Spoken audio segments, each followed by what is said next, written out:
Hello guys, Rohan ബ്ലോഗ്സിൻ്റെ പുതിയൊരു വീഡിയോയിലേക്ക് സ്വാഗതം. ഇന്ന് നമ്മളൊരു അൺബോക്സിങ് വീഡിയോ ആയിട്ടാണ് വന്നിരിക്കുന്നത്.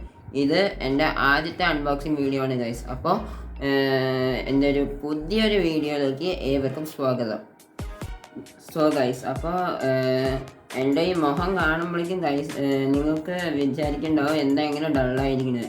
കാരണം എനിക്ക് 2-3 ദിവസമായിട്ട് ഇത്രയും ഫീവറും തൊണ്ടവേദനയൊക്കെയാണ് ഗൈസ്. അപ്പോൾ എൻ്റെ വോയിസിന് ചെറിയൊരു മാറ്റമൊക്കെ ഉണ്ടാവും ഗൈസ്. അപ്പോൾ അതിനൊക്കെ സോറി പറയണു.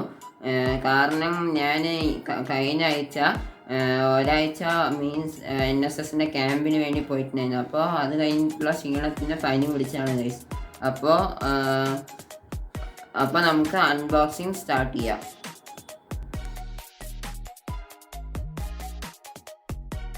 അപ്പോൾ ഇതാണ് ഞാൻ പറഞ്ഞ അപാരം. ഇതാണ് റെഡ്മി നോട്ട് 11T 5G. റെഡ്മിയുടെ ഒരു ഫോണുമായിട്ടാണ് ഞാൻ വന്നിരിക്കുന്നത് ഗൈസ്. ഇപ്പോൾ ഞാൻ വാങ്ങിച്ചിട്ട് ഇന്നുമെല്ലാം എത്തിയതേ ഉള്ളൂ. ആമസോണിൽ നിന്ന് വാങ്ങിച്ചതാണ്.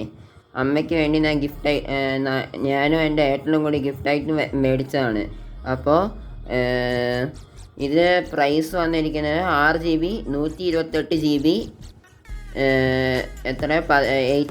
18Kയിലാണ് എനിക്ക് കിട്ടിയത്. അപ്പോൾ ഈ ഫോൺ ഇറങ്ങിയിട്ട് ഒരു 8 മാസമെങ്കിലും ആയി. പക്ഷേ ഇപ്പോഴാണ് മേടിക്കാൻ കഴിഞ്ഞത്. കാര്യം കൂടെ പറയാൻ മറന്നുപോയി.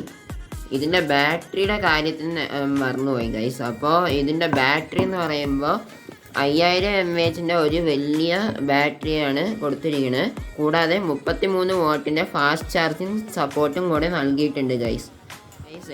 എനിക്ക് പറയാനുള്ളത്, ഇതൊരു സൂപ്പർ ആമോലെഡ് ഡിസ്പ്ലേ ആയില്ലെങ്കിൽ നന്നായിട്ടുണ്ടായിരുന്നു. കാരണം ഒരു 18,000 രൂപയുടെ റേഞ്ചിന് അതെങ്കിലും കൊടുക്കായിരുന്നു ഗൈസ്. പിന്നെ വേറെ ഉള്ളത് 90 Hz ഡിസ്പ്ലേ ആണ്. അപ്പോൾ നല്ല സ്മൂത്തായിട്ട് നമുക്ക് ഗെയിമൊക്കെ കളിക്കാൻ പറ്റും ഗൈസ്. പ്ലസ് MediaTek Dimensity 810 പ്രോസസ്സറും ഉണ്ട്. അപ്പോൾ അൺബോക്സിലേക്ക് കടക്കാം ഗൈസ്. അപ്പോൾ ഗൈസ് നമ്മളിപ്പോൾ അൺബോക്സിലേക്ക് കടക്കാണ്. ഈ ബോക്സിൽ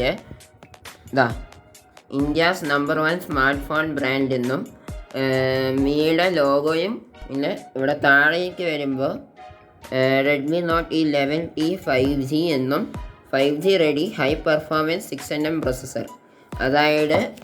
അതായത് ഇതിൽ യൂസ് ചെയ്ത പ്രൊസസ്സർ എന്ന് പറയുമ്പോൾ MediaTekൻ്റെ Dimensity 810 എന്ന 5G പ്രോസസ്സറാണ്. ഇത് 6nm ബേസ്ഡ് പ്രോസസ്സറാണ്. പിന്നെ ഇതിൽ 3GB വരെ റാം ബൂസ്റ്റ് ചെയ്യാം. അതായത് മൾട്ടി ടാസ്കിങ്ങിനൊക്കെ നല്ല ഉപകാരപ്പെടും. പിന്നെ 50 മെഗാപിക്സൽ റെയർ ക്യാമറയും പിന്നെ 8 മെഗാപിക്സൽ അൾട്രാ വൈഡുമാണ് ഉള്ളത് ബാക്ക് സൈഡിൽ. പിന്നെ ഫ്രണ്ടിലേക്ക് വരുമ്പോൾ സെൽഫി ക്യാമറ ആയിട്ട് ഒരു 16 മെഗാപിക്സലിൻ്റെ AI സെൻസറും കൊടുത്തിട്ടുണ്ട്. പിന്നെ ഡിസ്പ്ലേയുടെ കാര്യത്തിൽ ഒരു 90 Hz full HD plus IPS LCD display ആണ് കൊടുത്തിരിക്കുന്നത്. ഇതൊരു IPS LCD ഡിസ്പ്ലേ ആണ് ഗൈസ്. ഒരു സൂപ്പർ ആമോലെഡ് ഡിസ്പ്ലേ കൊടുത്താൽ നല്ലതായിരുന്നു എന്ന് വിചാരിക്കുന്നു ഗൈസ്. കാരണം ഒരു 18,000 രൂപയുടെ റേഞ്ചിലുള്ള ഫോണിന് IPS LCD കൊടുക്കുന്നത് ഇത്രയും മോശമാണ്. കാരണം ഇതിൻ്റെ താഴെയുള്ള ഫോൺ എന്ന് പറയുമ്പോൾ മറ്റേ ഏതായാലും അൺബോക്സിലേക്ക് കടക്കാം. എനിക്ക് ഒരു കൈ കൊണ്ട് അൺബോക്സ് ചെയ്യാൻ പറ്റുമോ എന്ന് അറിയില്ല. ഞാൻ മാക്സിമം ശ്രമിക്കാം ഗൈസ്. അൺബോക്സ് ചെയ്യുമ്പോൾ ആദ്യം തന്നെ ഫോണ് ഇതാണ് ഫോണ്. എങ്ങനെയുണ്ട് ഗൈസ്? കൊള്ളാമല്ലോ.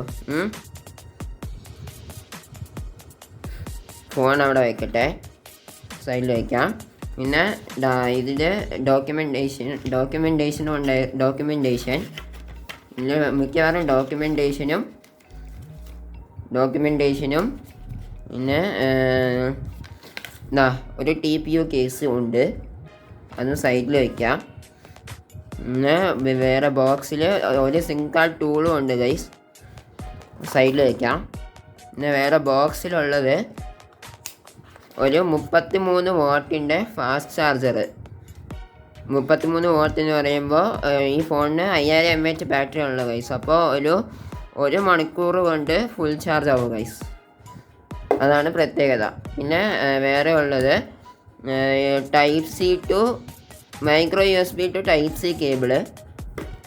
പിന്നെ ബോക്സിൽ ഒന്നുമില്ല ഗൈസ്, കാലി ആയിരിക്കണം. നമുക്കിനി ഡിവൈസിലേക്ക് കടക്കാം ഗൈസ്. അപ്പോൾ ഇതാണ് സംഭവം. ഡിസ്പ്ലേ എന്ന് പറയുമ്പോൾ IPS LCD ഡിസ്പ്ലേ വിത്ത് 90 Hz സ്ക്രീനാണ്. അപ്പോൾ ഇതിൻ്റെ പ്രത്യേകത എന്ന് പറയുമ്പോൾ നമുക്ക് ഇതിൽ ഈസി ആയിട്ട് നല്ല സ്മൂത്ത്നെസ്സോടെ നല്ലപോലെ ഗെയിം കളിക്കാൻ പറ്റും ഗൈസ്. പിന്നെ ഉള്ള വേറെ കാര്യം എന്ന് പറയുമ്പോൾ ഇതിലുള്ള ബാറ്ററി എന്ന് പറയുമ്പോൾ 5000 mAh ഒരു നോർമൽ യൂസേജിന് ഒരു 1.5 ദിവസം നല്ലപോലെ നിൽക്കും ഗൈസ്. പിന്നെ ഉള്ളത് ഇതിന് കയറ്റി വെച്ചിരിക്കുന്ന ആപ്ലിക്കേഷൻസ് എന്ന് പറയുമ്പോൾ ബ്ലോട്ട് വൈസായി വന്നിരിക്കുന്നത് നോക്കോളൂ ഗൈസ്. ഇത് സ്പോട്ടിഫൈ ഉണ്ട്, ഫേസ്ബുക്ക് ഉണ്ട്, ആമസോണ്, പിന്നെ വേറെ മീഡിയ കുറേ ആപ്ലിക്കേഷന്, ഗൂഗിൾ പേ, മോജ്, സ്പോട്ടിഫൈ അങ്ങനത്തെ കുറേ ആപ്ലിക്കേഷൻ പ്രീ ഇൻസ്റ്റാൾഡായി വരുന്നുണ്ട്. പക്ഷെ അതൊക്കെ നമുക്ക് കളയാം ഗൈസ്. പിന്നെ വേറെ ഉള്ളത് പിന്നെ ഫോണിൻ്റെ സെറ്റിങ്സിൽ പോയിട്ട് എബൌട്ട് സെക്ഷനിൽ വരുമ്പോൾ